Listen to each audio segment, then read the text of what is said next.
along with two-time Super Bowl champion and proud graduate of the Fort Valley State University, Tyrone Poole. Tyrone, this matchup has raised the level of intensity really because of the two head coaches on opposite sides. Yeah, James, you're right. Now, people want to wonder, why do you come to a HBCU? Well, Rich Freeman and Willie Slater are the reasons why. Rich Freeman is going to teach you confidence, courage, and consistency, while Willie Slater is going to teach you how to be passionate, learn how to prepare, and have great partners. Now, both of these teams started a little slow out of the gate, but right now Tuskegee has really found their footing using a running back that's a senior, and he's playing very well in Devontae Patterson. Yes, IP, that's what I'm calling him today, IP. Mr. Patterson is going to have to use his intellectual property, his mindset, that thing inside their helmet, to actually overcome a tough Morehouse defense. And for the Maroon Tigers, they're also led by one of their running backs, Frank Bailey Jr. He had 99 yards 2 years ago in this classic. James, see Frank run, see Frank catch. Morehouse is going to have to use Frank Bailey Jr. in the passing game to get by another tough defense, a stingy defense of them Golden Tigers. Former champions Tyrone Poole, who joins us here. Why is it so hard to repeat for everyone else and not for them? Well, one of the reasons why I think it's hard to compete is the fact that the motivation. Most guys, when they come into the first season, the first pursuit of a championship, they come with the cup empty, meaning they are thriving, they're hungry. And then once you get that first Super Bowl, the cup becomes kind of full with interviews, with participations in various events that sometimes takes the luster off of that hunger. The ability of Alabama to successfully participate in back-to-back championships should not be a surprise to anyone. Actually, the word success predates the current team all the way back to 1892. This is when the university rolled out the Roll Tide, and great players and great coaches have been performing in this program for years.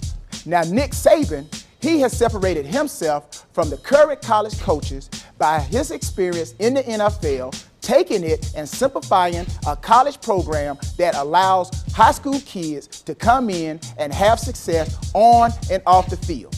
With this system, I believe Alabama will be forever chasing championships.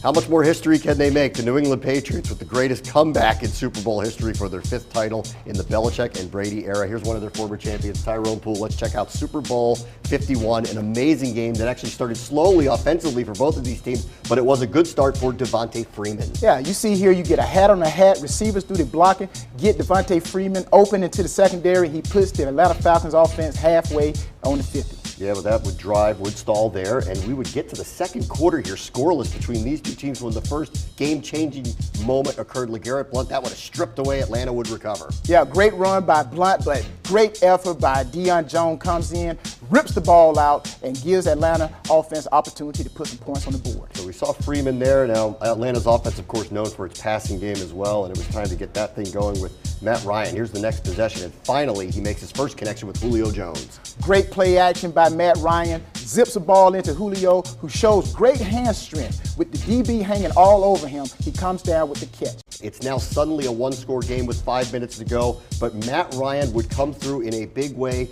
with what will be an iconic moment in Falcons history. How about that catch by Julio Jones? I know, Matt Ryan shows why he's the MVP. He utilizes his ability and throws a zip pass to Julio, who does everything that you teach a receiver to get the feet down. Did they win or did Atlanta lose?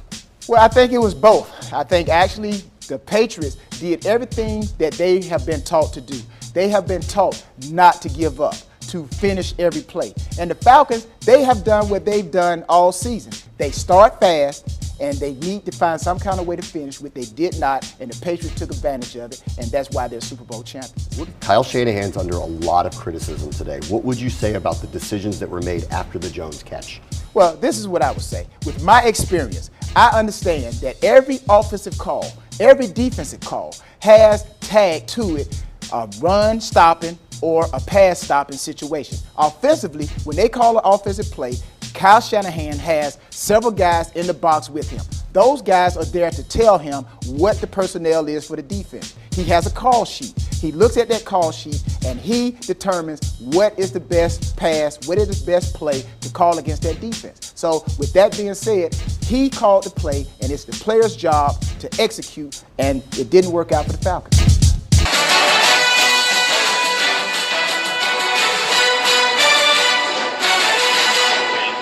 I'm James Barrett, along with two-time Super Bowl champion and proud Fort Valley alum Tyrone Poole. Tyrone, whenever you play a classic, particularly against a conference foe, it's always intense. Well, anytime you're playing against a conference foe, it's like playing against your brother. They know your tendencies. They know what side of the bed you sleep on, so they know everything about you. So look for a great game today. Along with Tyrone Poole, Tyrone, you've been a part of a lot of championships. This one was one that was won with defense and strong rushing. Yeah, this game was won with a strategic plan by Miles College, coming in saying that, hey, we're going to limit Albany State's running game, force them to throw, which they're not good at. And as far as Miles College, their plan was we're going to run off tackle, and we're going to let Daniel Smith throw the ball, but put him in high percentage throws to keep us in the game. Let's see, he hit a score 21-6. Rushing was dominated by Miles College, 229 to 111, and that's untypical of Albany State offensive team coached by Coach Gardenia. Passing, neither team came in this game really thinking about passing. Total yards, totally dominated by Miles College. Time of possession, dominated by Miles College.